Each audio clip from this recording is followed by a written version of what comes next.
There are a million different things that you can do as a Med Service Corps officer. So the two closest friends that I had went to wildly different units from mine and are doing wildly different things. Did you feel prepared? No, I absolutely did not. Welcome to the Branch series. I'm your host, Christopher Hill. I started this series to help cadets and other aspiring Army officers choose their job, aka their Army branch.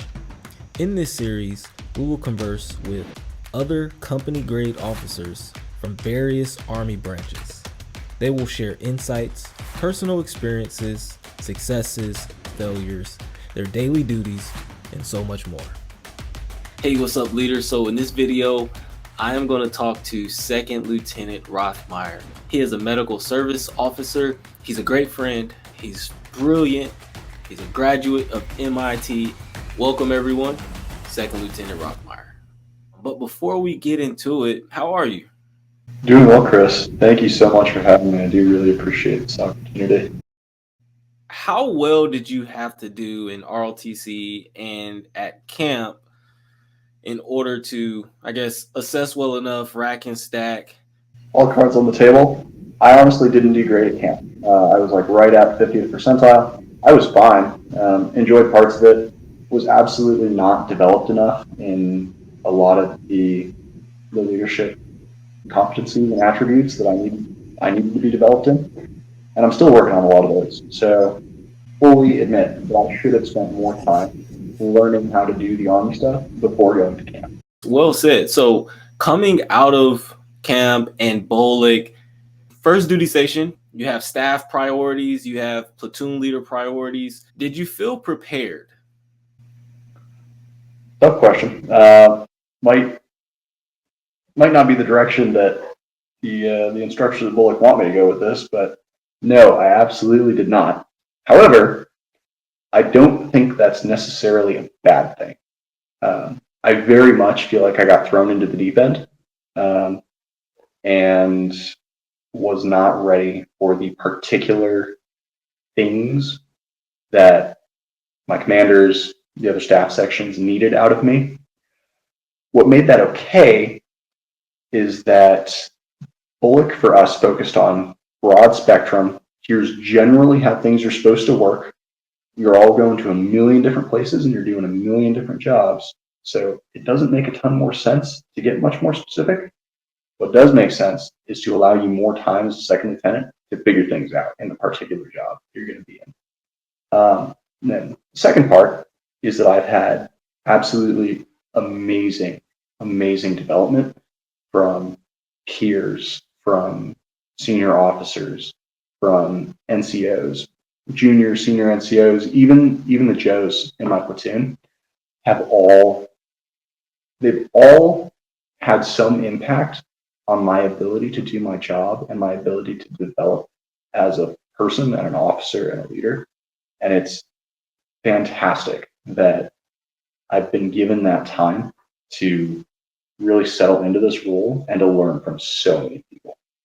So even though I didn't come here prepared, I came here with an open mind, and the people that you'll work with in this type of role, from just every member of your platoon, every single soldier you have, to all the staff sections you'll work with, to all the senior officers, senior NCOs that you'll work with, they'll all have something to teach you. And if you just come with the right mindset, it almost doesn't matter what you've learned beforehand, you'll get to where you need to be.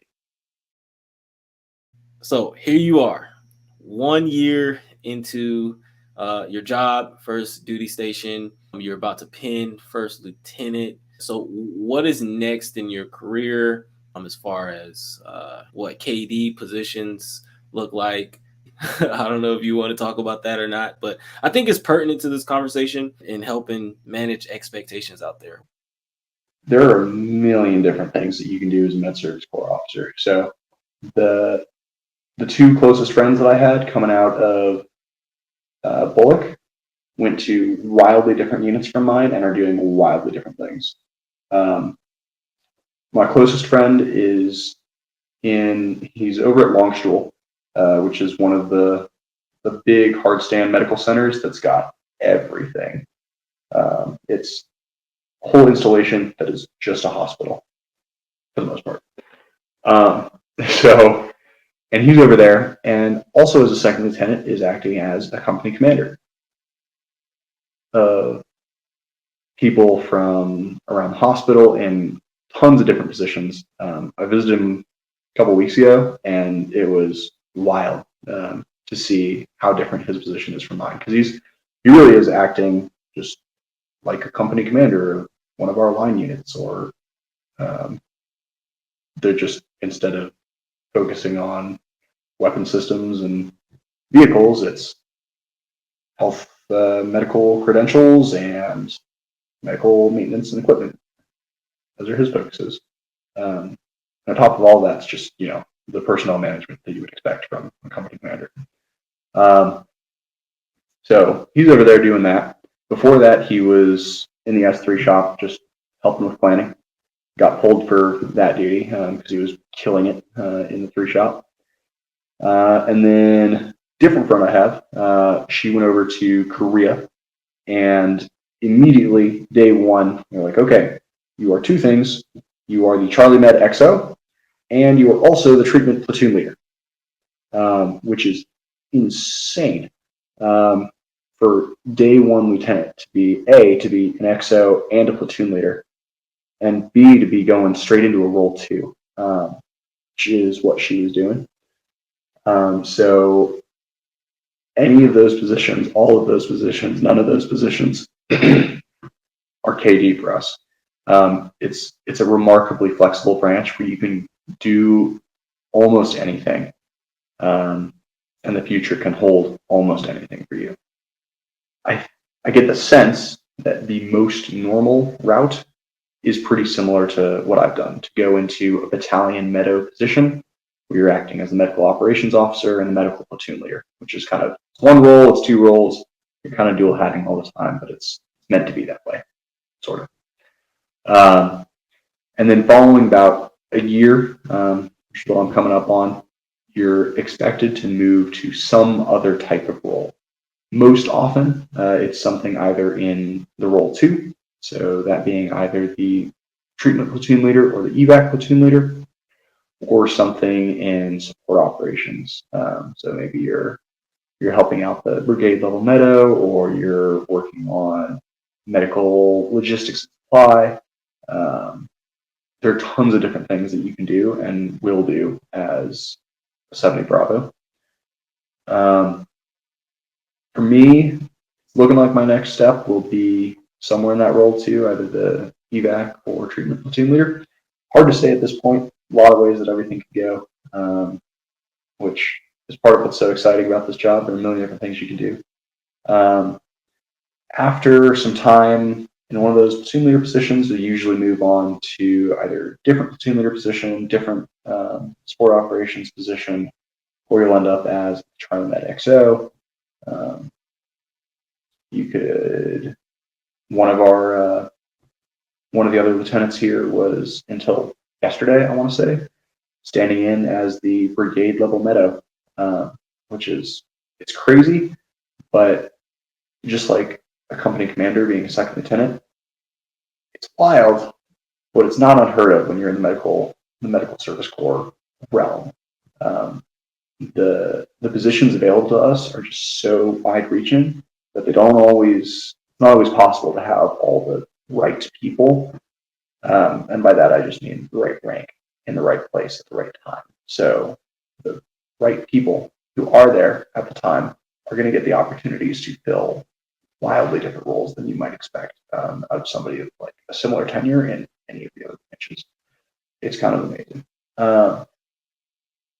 From lieutenant time, like immediately after lieutenant time, you get an opportunity to specify into something. So as if you're staying in the medical service corps route, which in my sense is that about half of the people who start as 70 Bravos intend on carrying on as something in the medical service corps. Of the other half, probably a decent fraction, maybe half of that half, are looking to be something like a physician or a PA or some type of medical specialist. And a lot of them are kind of using this in a similar way that I am to kind of get a sense of the field and get a sense of how they're going to fit into a wider healthcare system so that they can better support. So it's an amazing opportunity from that realm. But if you are staying in the medical service corps realm, paths that come to mind are you can change to 70 Alpha, which is, in a way, it's like the grown-up 70 Bravo. 70 Bravo is kind of a baby medical service corps officer. They do a bunch of different things. They get a bunch of different experience. Super broad, super general, lots of opportunities to learn. 70 Alpha is kind of, you get more specific. 70 Bravo is what you start at. 70 Charlie is specifically medical service comptroller. So you deal with finances specifically for medical stuff. Delta, Echo, there are a couple roles there. Two of the most common paths, though, are 70 Hotel and 70 Kilo. As a 70 Hotel, you'll be a medical operations planning officer. So kind of medical S3 is the 70 Hotel. That's one of the main paths that people go down. And then one of the other main paths that people will go down is the 70 Kilo route, which is like medical S4 almost. You'll do a lot more with medical logistics, medical maintenance, medical supply. All the Class 8 will be your problem. And one of the great things about being a 70 Bravo is that you have opportunities to experience all of those things. And then you get to specialize into something that fits you the best, which is something I could not recommend more. I have never not benefited from staying in a position that allows me to take different paths as the way forward becomes more clear, as I get more information, as I learn more about myself, as I learn more about the world. Staying in a position that has let me branch out has always benefited me, and that's one of the amazing benefits of being a 70 Bravo or a medical service corps officer in general. There are just a million opportunities open to your future. If you can do it all over again, would you change anything? Would you choose another branch? And then cap it off by telling us, all right, you're talking second lieutenant, soon to be first lieutenant Rothmeyer is talking to Cadet Rothmeyer. What advice would you give him? So, first half of that question, would I change anything? Absolutely not. I'm on a hard path, but I'm on a path that I find extremely rewarding, and I think that's probably what's going to be most important to me in the long run. And it's a path that, in addition to being very rewarding, also, like I said, it sets me up to take a million different paths in the future. So I've been wrong about what I want to do in the future a lot of times in the past. And usually I've had some, okay, we'll work on this, we'll work on that. Oh, this is really cool. And then I'll follow it for a while and be like, oh, actually, that's not really what I want to do. But I set myself up in such a way that there were so many paths that were laid out for me that it didn't mess up the overall path. I was still like, okay, had this little foray, I've learned something about myself, learned something about the world, and now I can get back onto, I don't know what I want to do. Let's figure it out. And I went through most of college like that. It wasn't until towards the end of college that I figured out that medicine is what I want to do. And I'd never been so sure about something. And I'm so glad that I set myself up to make that decision super late in the career path, as far as, usually if you're going to decide what you want to do during your junior year of college, you're either taking a few more years to get there, or you're doing something else wild to make it work. And staying as broad and flexible as I did set me up to be in an amazing spot to pursue what I have now learned is what I really want to do the rest of my life.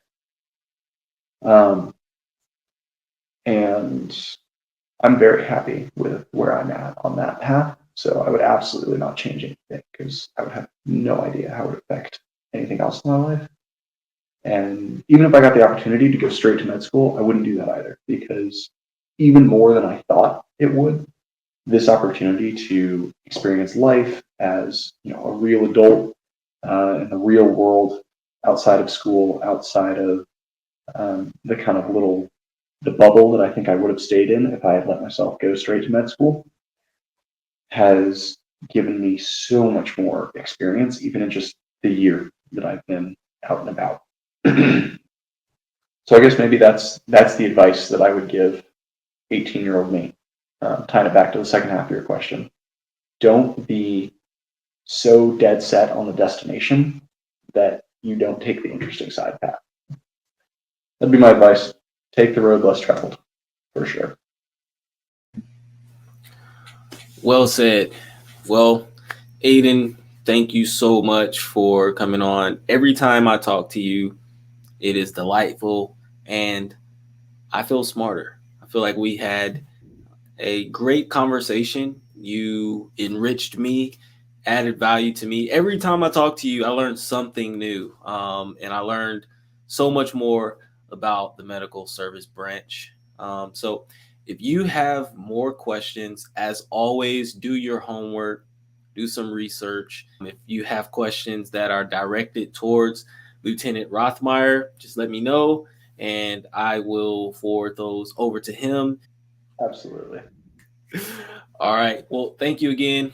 As always, if you like content like this, make sure you like it, you share, and you subscribe for more.